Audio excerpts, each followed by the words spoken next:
Hello, I'm Dan Vega. And I'm Angel Pomales, and welcome to the Spanglish Business Show. Dude, you always get to say Spanglish Business Show. You always say that part. How come I don't ever get to say it? How about next episode? Next episode.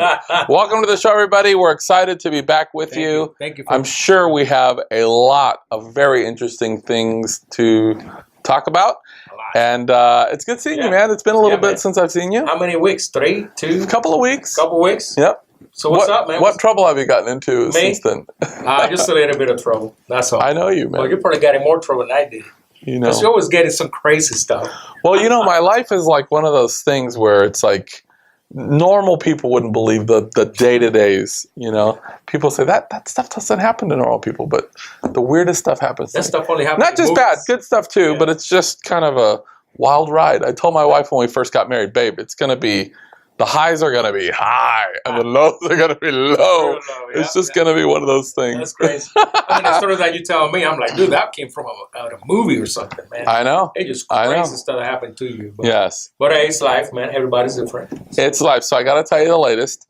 So what's the latest? So here's what happened. I got to tell you this quick story because it's one of those things that you're going to be like, did this really happen? And of course you can Google it and check this out. So I live in this area called Perdido Key. It's this little kind of an island outside of Pensacola. That's nice. Yeah. And so Friday night, me and my wife are coming home from dinner, just me and her, and we're turning right to go to my house. And I see this car, you've heard the term like wrapped around a pole. He literally hit this metal pole to where the pole came all the way to the windshield. Right? So it cut the front end of the car basically in half and came to the windshield. Wow. So the car is smoking really badly, and I see this body outside of the car, kind of like almost under the car. That there's a guy, some guy. So I told my wife, I said, and this is kind of a busy intersection, I said, that's not pretty enough. I got to go help. There's nobody on the scene yet. Apparently it had just happened within a few seconds. No one was there. So I jump out of the car, I run over there, and I see this guy very injured, terrible, but he's got 4 children in the car. So anywhere from, say, 5, 6 years old to about 12, 13 years old. Pretty young children. And a dog. So the dog runs out, it's going down the street.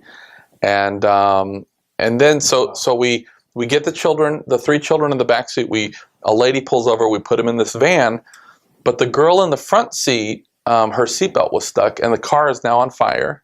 Oh man! Honestly, and it's really starting to smoke. It's ablaze. I mean, fire is really engulfing this thing. It's getting very difficult.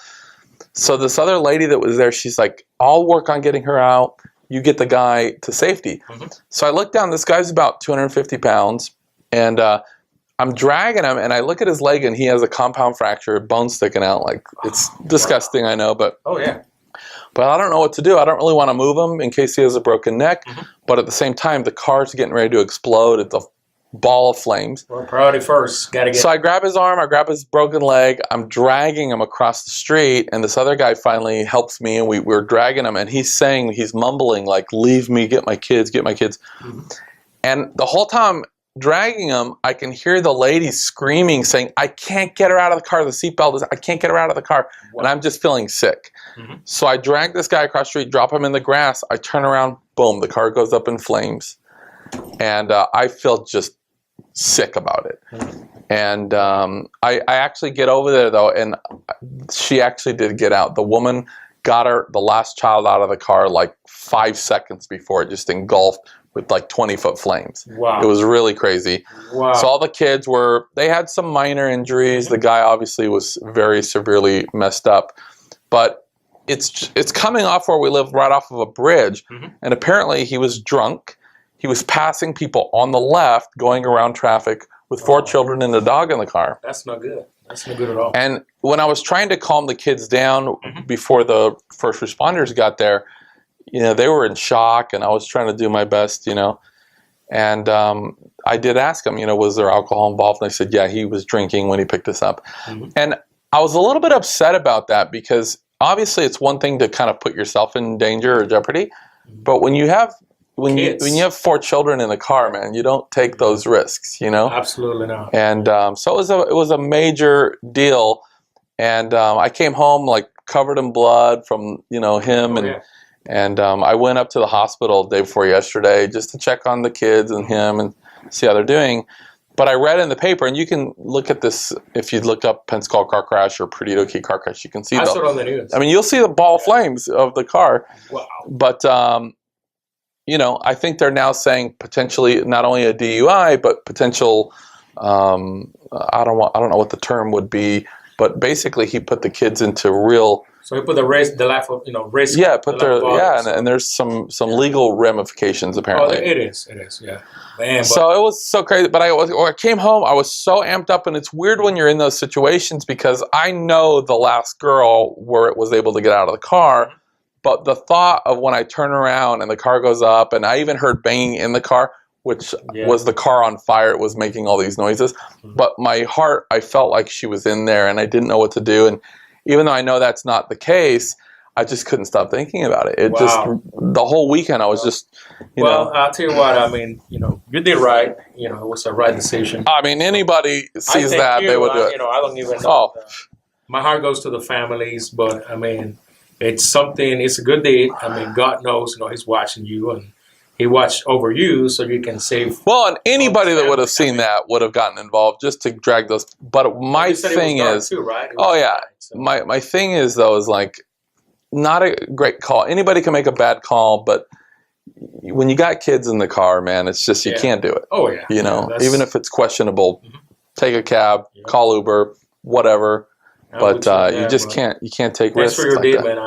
Man, no big deal. I saw that on the newspaper. Yeah, it was a big thing. And I read on it. I was like, wow. I was telling people the next day, I was like, you will not believe what happened to me last night. They're like, you're putting us on. That's a story. But then like a day later, it was on the news, and it was crazy, man. But that's only me. Like driving home, man. That's what I'm saying. That's what I always say. Every time you got a story, it's like out of a movie or something. I mean, it's crazy. But that one had a happy ending, so that's good. So I know that you always bring us like a specialty drink. I'm not sure what this is. It tastes like beer plus something else. But can you tell me a little bit about your concoction here? Because our last guest, he said that he used to mix, good Mexican beer with grenadine. So I went in the back like I always do. Okay. And I was thinking the whole way about buying grenadine, but then I thought, well, I think the bar has grenadine, so I think we got a branding bottle there. Yeah. And I was lucky to find a red grenadine. It does. And I mix it with. It does definitely change things. With a sure. I still haven't tried it. This will be the first time. It cuts the bitterness of the hops, or it does taste different. It tastes different. It looks like kind of amber color, I will say. Well, I'm not a beer guy, but I would definitely drink this. So if you want to try it. Now, what beer are we talking? Tecate? Wow. No, that one is Corona. Corona. Mm-hmm. Okay, Corona and grenadine. So it's good. I'm saying as a non-beer drinker. Non-beer drinker? I'm a fan. Okay. Yeah, but so what up with you, man? What up with you? Me? Not a whole lot. I went to the Hispanic Fest in Pensacola. When was that? That was about 2 weeks ago. Okay. Yeah, and right after we filmed the last show, and I was stuffed, man. I ate so much, it's ridiculous. Dude. There was so much food in there, and I could, I had my daughter with me because it was my daughter's idea too. She found out about it. I said, how do you know? Because I was planning on going. And she's like, well, let's go, Dad. I said, well, let's go. So I go there, and the first thing place to my left, they had empanadillas. A little kiosk from Colombia.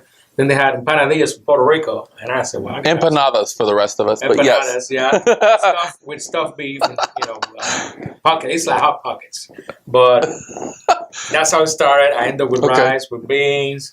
So did they have like the tamales with the corn husks and They had all that stuff. The whole deal. Yeah. The little street tacos. My belly didn't reach me for tamales. Oh man, dude, I was eating all kinds of stuff. Every time you're on the show, I'm telling you, you're always talking about food or drinks. I learned something new. I went to this lady and I saw these. They look like little stars, or like round with a star in the middle. And I was trying to figure out what is that. And she said they made that with pork skin. I was like, wow. I was like, pork skin. So she gave me one to try. I'll try it. I like it. Like a chicharrone or what? It's like a chicharron, yeah, but it's like a round star. I mean, I've never seen it before. And then she said, well, wait a minute. This is what I got also. I'm like, what do you have? She had this real square of chicharron, but it was a whole square like this big. And guess what? No, they put lettuce on top, beef, cheese, and you can eat that too. Hey, man, I'm trying to be good. I was telling the lady, I'm sorry, but I can't eat anymore. It'll be next time. Well, nice. So your family got to go. It was a nice family outing. Everybody had a good Very time. cool. And here we are, man. Nice, man. Yeah, man. What else is happening? Now in the news, you want to know what's going on in the news? Say it, baby. Tell me. You know, We really do not talk because I don't ever know what's going to come out of your mouth. yeah. So I know a lot of shows are kind of pre-rehearsed and Well- they do run-throughs, which we do to an extent, but we don't ever talk about what we're going to talk about because it could just be crap or it could be great. I don't know, but I want to hear it. Now let me tell you something. Me and my wife last weekend we were, just looking on TV and I like to learn about things, that are out there, things that I don't know.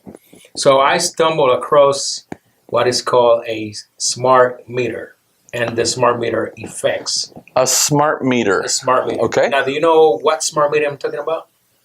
No. Okay. Is it for like your car when you go to Nope. to get a ticket? Nope. Okay, I don't know. This smart meter is the one for the house.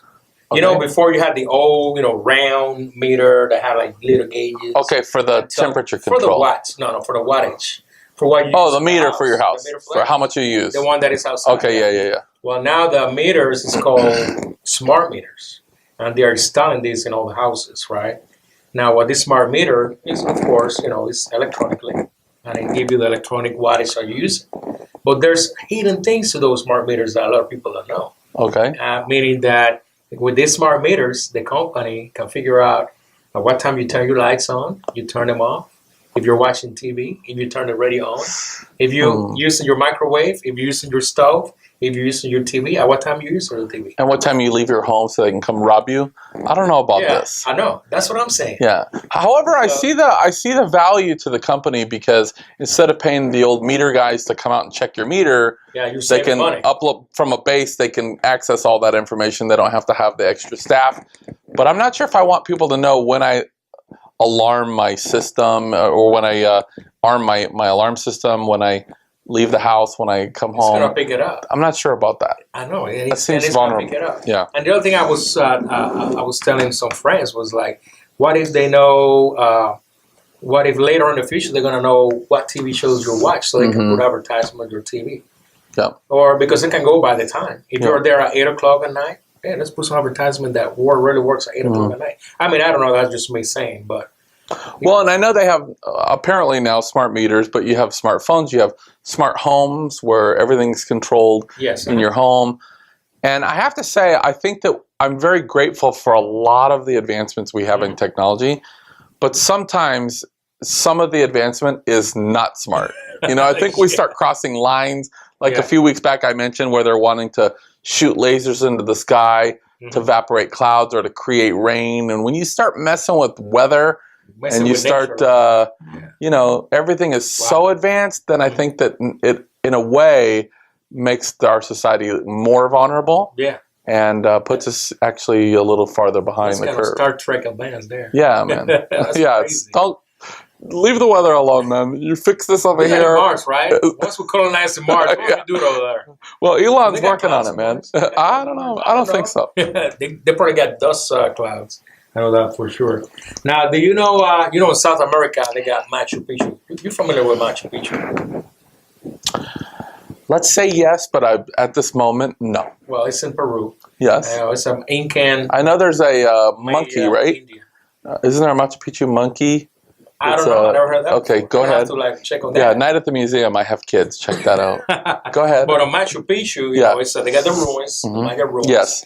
And the Indians, they still discovering stuff in there. Yeah. Just like the pyramids. Yeah. The pyramids in Egypt, they just found that there's some hollow areas that they used to go to. I was watching a special a few weeks back that was studying these different buildings, and they were looking at the Colosseum, and they were looking at some of the pyramids and other areas.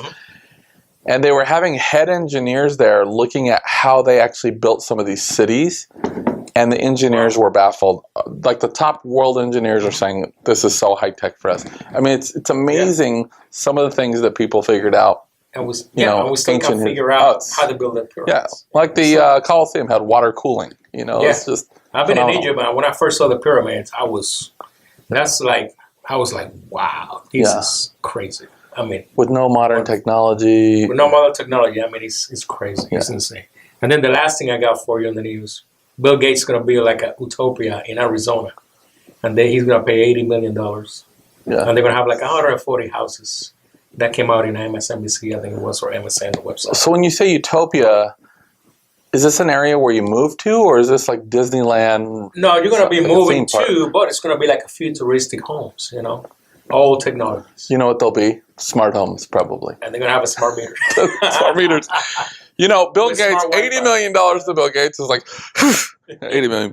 Yeah. It's not a big risk for him. I guarantee you that. Okay. All right, so let's talk about the guest today. I probably won't be one of them, considering I have to remember to lock my door. But yeah. That's crazy. I'm excited about the guest tonight because we don't have a guest. No, just kidding. Actually, I'm the guest. You are the guest. The reason why is we couldn't get anybody to... No. Actually, the reason why is because I figured this. This is our 10th episode together. I don't know if you realize that. 10 episodes. Yeah, that's a long. And we get so many calls and so many emails into the website of people that are talking about starting a small business, and they're in this phase, they're trying to get capital, or they're trying to figure out how to structure their company. And we see so many of these things, and I thought maybe this would be a good opportunity to talk about something very specific. Actually, one of the biggest problems I see with somebody that's maybe doing the startup, right? Trying to launch a product or a service or having a startup company. There's something very specific that people run into that I want to take time today to kind of address, because I think it'll help our viewers. Both of us, we've had multiple businesses over the years, and I think it's good. It's good because it's a business show. So. It is a business show, and I wanted to be a guest. We have fun, but we're serious.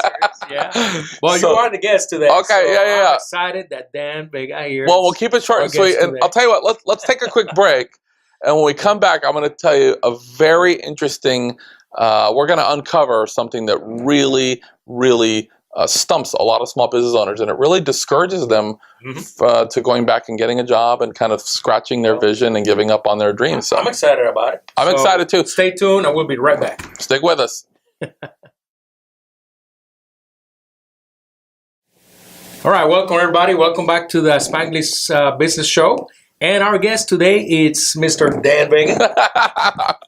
Officially, I made it. Yeah, you made it, man. You made it. On the 10th episode, you finally made it. So you hear these other shows that it's like on our 100th episode, we're going to have Brad Pitt, or we're going to have, Warren Buffett or Bill Gates. It's like 10th episode, throw Dan in there. Yeah. We're like, why not? Let's put Dan Vega. So later on, I'm going to ask him the lightning rounds. How about that? I don't know about that. I'll have to think on that. Yeah. I don't want to give up my celebrity crush and then my wife hears this interview. Okay, I'll scratch that. So I do want to take time to talk to everybody because, like I mentioned, we get so many emails into us, and people hit us up on different social media sites asking about business advice, right? And we obviously are a business show.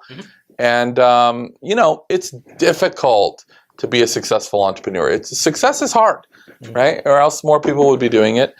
And there's a lot of obstacles. But the nice thing is there's principles to success. And we know that, once somebody knows the principles of success, they can replicate that to any product, services. It's really then not about the product or the service so much as it is navigating these certain pitfalls and knowing what to do in these situations. And there's certain things that just constantly come up, regardless of our industry, that really give us a lot of trouble and really prohibit a lot of people from reaching their goals and having a successful company. And so one of the biggest things, I get this asked to me all the time if I'm doing publicity or radio or whatever. People ask, impart us with your nugget of what's the one best piece of advice you could leave our viewers. And certainly there's many things that you have to know to be a successful entrepreneur. But one of them that comes to mind that I really want to just take a few minutes about is separating, the importance of separating our vision from our strategy. right? That's something that every entrepreneur, every small business owner has to do, is separate your Very business from your strategy, because those things, they kind of bleed into each other sometimes, and it's one of the number one reasons why people get discouraged in their business and kind of quit, right? So I'll give you an idea of what I'm talking about. First of all, it's naive to feel like that you're going to have this great vision of something that you want to set out and do, right? And then we come up with a strategy of how we think we're going to accomplish that vision, launch the strategy, and then expect the strategy to completely facilitate the vision. It's naive to think that will happen, because it doesn't happen. Basically, you have great vision, and then you take your best guess, right? You might know some of the information, but some of it is unknown. You launch what you think is the best thing you can come up with as far as strategy to accomplish the vision. And right away, you're going to see elements of success and you're going to see elements of failure. And then what you have to do is refine the process, refine, tweak, and move forward, relaunch it. And you're going to see elements of success and failure. And you have to study what happened, where the wheels came off, and then relaunch it. And after the 5th or 6th revision, then generally now your strategy now accomplishes the vision. But to think that you're going to have this great idea or this great vision, maybe write a business plan and then hire a couple people and launch this effort, and then all of a sudden it happens, it's naive to think that will actually happen. You have to know going in, there is going to be a lot of failure in the beginning, and there's probably going to be 6 or 8 major refinements and tweaks, and then once you tweak it 6 or 8 times, now it actually does what you need it to do. I can assure you that a lot of businesses, every single business, the entrepreneur who starts with a dream and ways on how he wants to accomplish the dream, but it's never that way. Like they think. It's never that way. You can't draw a straight line and say, here's exactly how I'm going to get there. You might get there, but you're going over this way, that way. You meet a guy that you didn't think was... it's just happen along the spiraling. way. It's you have to constantly be fluid and go with it, right?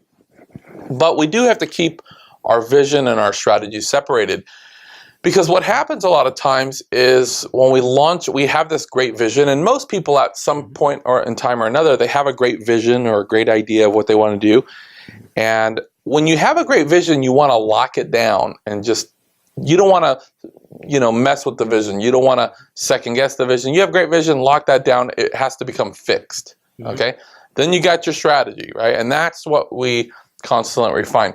I read a great example of this years ago, where the company Coca-Cola was the kid on the block, so to speak, right? They were the kings in the soda business, and they had some ups and downs, and they needed a home run. So they launched Diet Coke. They hired this guy from Japan. His name's like this long, so I'm not going to say it because you couldn't pronounce it anyways, nor could I. But they hired this guy from Japan that he had the reputation of being like the golden boy. Everything he had the Midas touch. Everything he touched works. Just like the Nintendo guy. That's right. Everything he touched turns to gold.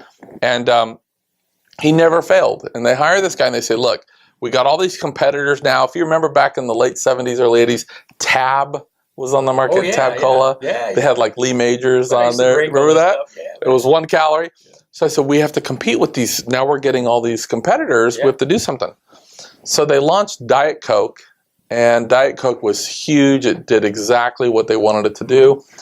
So years later, the numbers are down again, and they hire this guy back, and they say, we need another home run. We have got to get our numbers where they were, because the numbers have declined. So the guy puts together this entire vision of what he's going to do for the corporation Coca-Cola, and he allocates very specific revenue marks. We're going to take the company to here. We're going to break the previous income records and revenue projections, even surpassing the Diet Coke launch, and here's what we're going to do. Oh, wow. He had a great vision, but then he says the way we're going to do it is, and he introduced a strategy with a product called New Coke. I don't know if you ever remember New Coke. New Coke? It was actually in a red and white striped can. It said New Coke. And he launched New Coke to accomplish the vision. And what happened was, you probably know, New Coke was terrible. People hated New Coke. And within like 76 days, I think they had millions of people just coming out saying, we hate new Coke. I mean, like death threat type stuff. Yeah, people that was hated new Coke. It was in the news. Yeah. I remember that. And everybody wanted Coke, the original recipe, back. That's right. So, of course, he left with his tail between legs saying, I don't know what happened. I don't have any marks on my record. Everything I always do works, you know. And he left there kind of with that one failure, what most people would say. And he finally put a lot of thought. It just kind of like irritated him personally. Just like, why didn't it work? He just thought about the strategy, and he eventually called Coca-Cola back and he said, you know, I figured it out. I know exactly how to deliver on everything I promised. I know exactly how to break those new revenue marks, even surpass the launch of Diet Coke. I know exactly how to do it, but we have a different strategy. And he says, I'm not campaigning for my job back, but let me just come tell you how to do it. Wow. So he tells them, he says, look, we didn't know what loyal fans we had of Coca-Cola until we took it away from them. Then people fought for it and came out of the woodwork, so to speak, but we didn't know how loyal they were.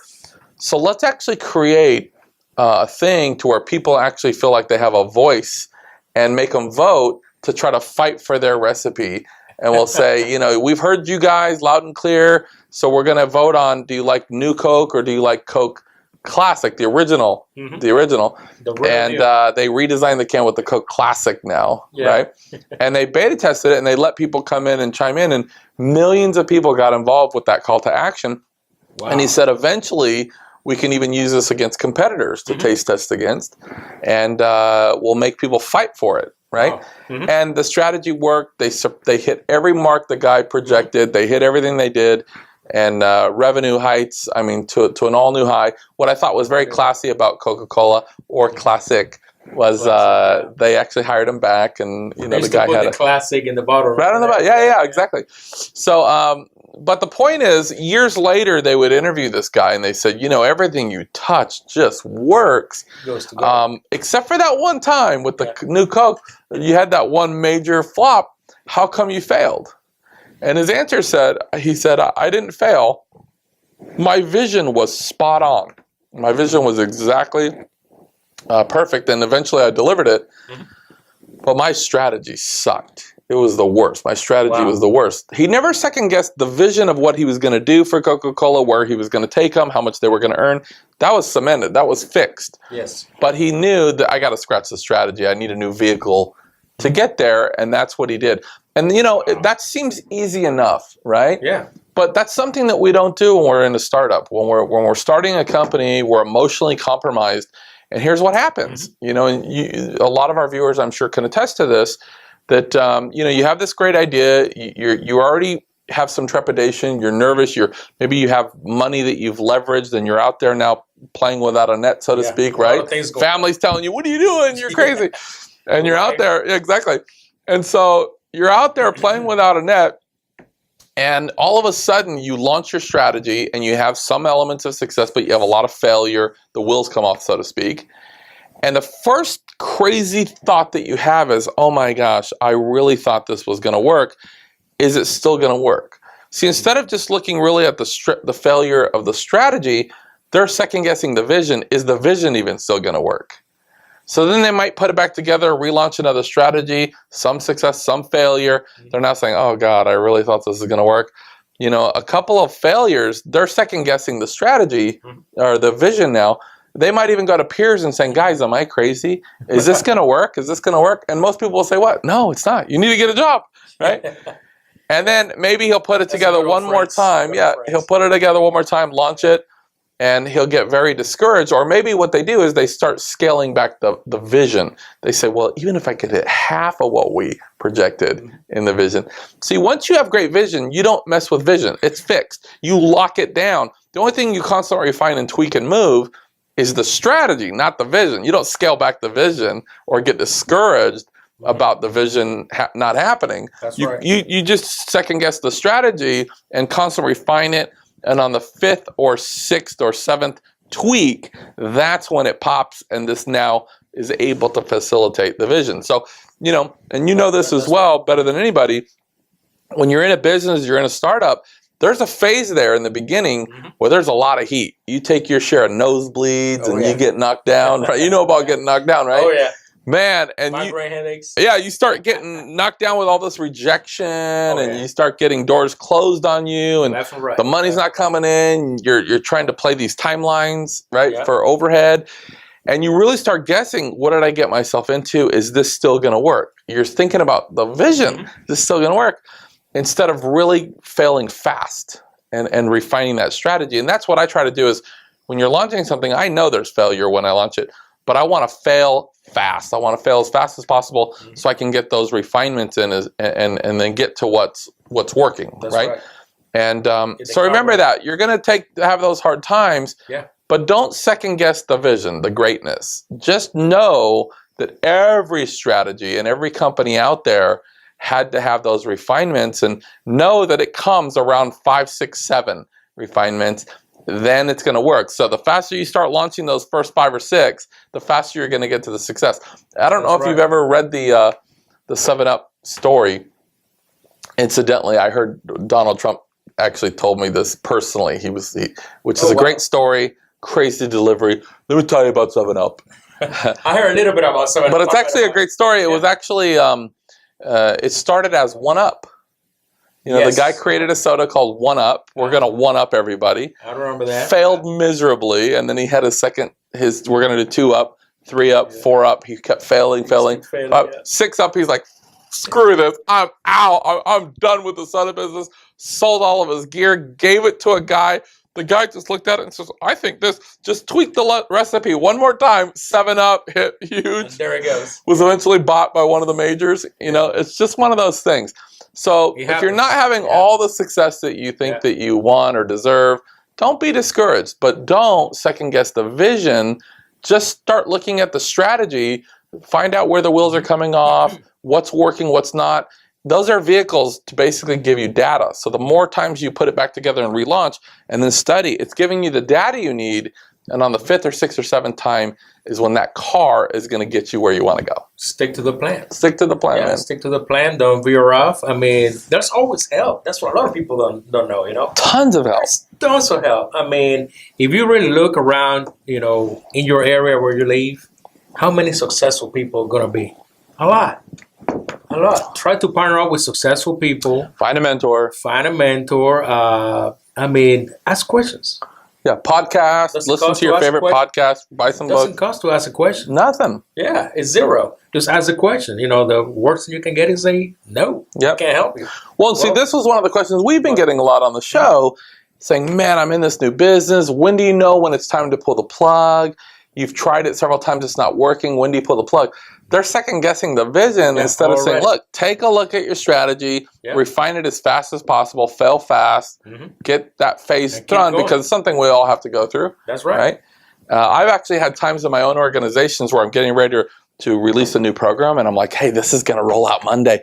And some of the workers will be like, you know that's not going to work, right? And I go, I know, right? I can't wait. I know it's not going to work. But it's the best guess I have right now to facilitate the vision. And what I know is I'll hear all the data back of why it didn't work. And that gets me farther in my goal to where I need to go, right? And then on the 5th or 6th time of all that feedback, I know how to do it. Well, that's good that all the, all our listeners, they're always asking questions. And, we're able to help. We don't turn nobody down here, which is good. So, but I want to say thank you, Dan, for that. Hey, man. Super high level of expertise. Oh man, it was simple. Yeah. And all the viewers, we really appreciate it. But I'll tell you what, when we come back, guess what we're gonna do? Tell me, baby. Conexión rápida. Can you say that? Lightning round when we come back. Stick with us. We'll be right back. We'll be right back. Welcome back, everybody. Welcome back to the Spanglish Business Show. I'm Dan Vega. This is Angel Pomales. That's right. And I'm excited to be here with everybody. And we're going to grill Dan right now. Okay, you can grill me, but I have to say one thing first. What is that? I'm a believer in this, man. You're a believer? You like it? I'm not a beer guy at all, because to me it's like, I think I have a sensitive palate, and I don't like the bitterness of it, but the grenadine completely kills that. Yeah, all I put was about an ounce of grenadine. Yeah. It was just actually a tablespoon. Let's put it that way, tablespoon. So for my friends that are actually watching this, they're not going to believe because I don't ever drink beer, and they're like, "Dan's drinking a beer." He's drinking beer. Now, if you watch the show, I'll drink margaritas all day or martinis, but beer is not my thing. Yeah. Well, yeah, that was episode. Well, Dan, this is the part where the viewers wants to know more of your personal level, and they want to know more of the answers that we always ask all the other guests. Yeah. So one of these skeletons days, in the closet. Yeah, exactly. Okay. So we're gonna know you. And more feel free to throw some doozies in if you just make them up as you go. Hey, all man, right. I'm an open book. Okay. I mean, you say it. No, I don't know. You know how I roll. I know you do. I'm scared. All right. You scared? Well, I'm gonna ask you some questions right now. So you ready? All right. I'm ready. It's a rapid connection, which is called conexión rápida. Okay. Conexión rápida. Rápida. Did I say that? You got it, man. You got it. Yeah, it's in the blood. It's good. All right, man. So if you are not in the business that you are in right now, what path will you pursue? What other path? What other path would I pursue? Be honest. Man, I have got to think about this. I know the questions, but I never really look at them from my perspective. What would I do? I got to be honest. I like working with my hands. I actually like to get outside and work, do the bushes and work on the grass. I don't know if it's blood or what, but I just never figured out how to make it pay real well. Yeah. But I enjoy that work. And you can sweat a lot too. That's something I probably would have done. Maybe. I don't know though. Man, that's Possibly. a lot of work, dude. It's a lot of work. That's a lot of work. Yeah. You'll be sweating all day long. I'm not sure, honestly. Let's say some type of manual labor. Manual labor. What about those guys on the skyscrapers? No, man, I can't do heights. You can do heights. I'll tell you what. I'll tell you what. I probably would enjoy, honestly. I think a trial attorney. Trial attorney. Arguing cases. I always like that stuff. Man. I would be good at arguing cases, but I would want to defend. I would want to be a defense attorney. I'll be fighting for my clients. Yeah. Like really, yeah, I would be it. I'll be like a people man. Yeah. Don't mess with my client. That would be it. How would you be? More mellow. Depends on how much they pay me. You'll be more mellow. No. You'll be like playing a game of chess. Yeah, who knows? My client gonna do this to you. All right, next. If there's a field or job that you could never see yourself, what would it be? Easy one for me, man. Easy. What? Yeah. So let me ask you. You know me pretty well. What do I hate more than anything? Being the sun. Huh? Being the sun. Being the sun? You always got shades, man. No, man. Being the sun. You hate no, the dude. most. No. Something I don't like to do, and everybody around me always has to do for me. Driving? I hate driving. I honestly am I've never been a particularly good driver. Driving, I love driving. No, I can drive okay, but I just don't like it. And I've went 3-4 years at a time without driving at all. Really? Yeah, I just hire a driver. I just can't stand it. And my wife, fortunately, is the exact opposite. She wants to always drive, which was like kick me over the edge. So we're doing this deal. Driver? She's always the driver. Oh, but good. Generally I have a driver. I just hate it. Even when I turned 16, my mom's like, "So, you got your license? Do you want to drive home?" I'm like, "Not really." So even if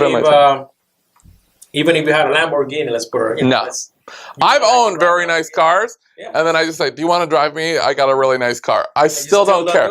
Really? Honestly, a truck driver, like driving a cross country or an Uber driver, something where I'm driving all the time, I would hate it so bad.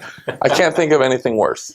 You should try like an RV because they got those nice seats on it. No. It's like a couch. I'll ride in them as long as I don't have to drive. I can't stand it. I do manual labor any day of the week. Oh, that's crazy.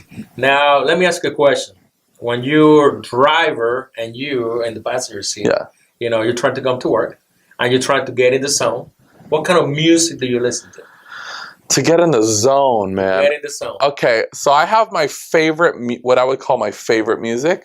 But if I'm trying to get into the zone, I'm either listening to something like U2.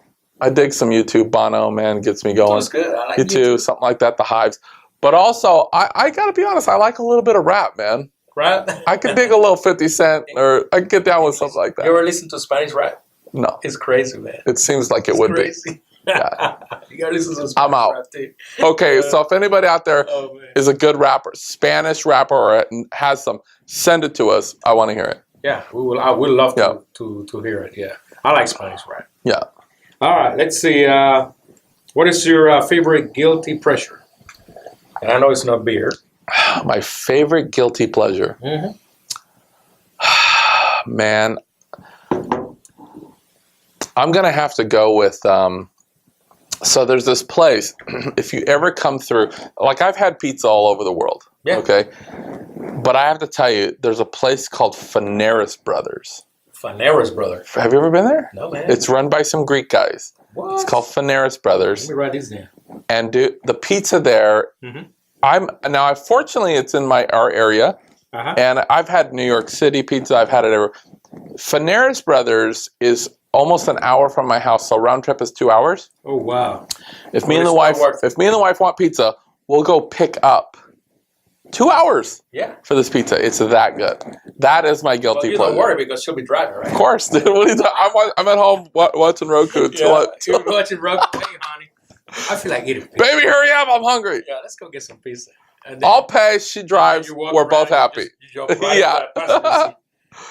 That and I don't turn down cheesecake. You'll be like, let me take a nap and let me dream about this pizza that I'm about to get. Yeah.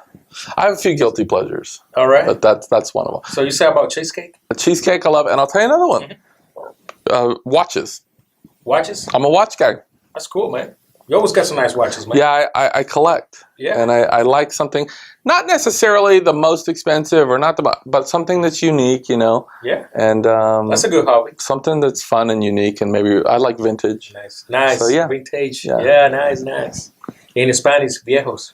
Viejos. Viejos. So how would you say 1962 Hamilton?